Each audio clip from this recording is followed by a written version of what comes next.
thought it'd be a good idea quickly just to give some tips to make sure that the dart launcher mechanism things work really well the first time you do it.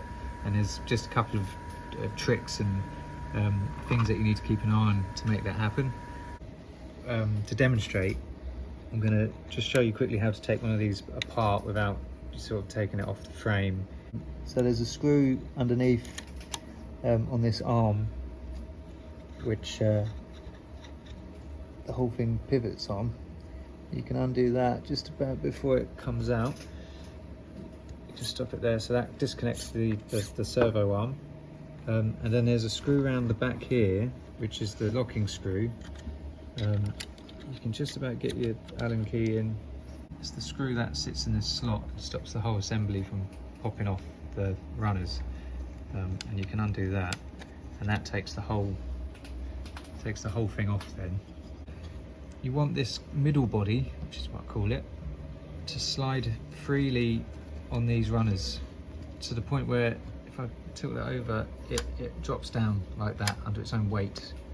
It's that smooth that it will, and you can do that with sanding these faces. You can also do it by, sometimes it helps just taking the tops off these edges on the runners, these 4 edges. Also you can lubricate it with some silicone spray or WD-40 or something like that, just to get it moving nice and free. The second point is if you come down here, kind of the opposite of that, you want these screws tightened up enough so that the slider, if I kind of put it up so gravity's working on it, it will stick, it will stay where it ends up, it doesn't fall back on itself. Otherwise, when this arm's moving backwards and forwards, if this gets, I don't know, say if you're tilting the gun forwards or something like that, and under its own weight it moves forward slightly, what will happen is that this runner under here gets jammed up.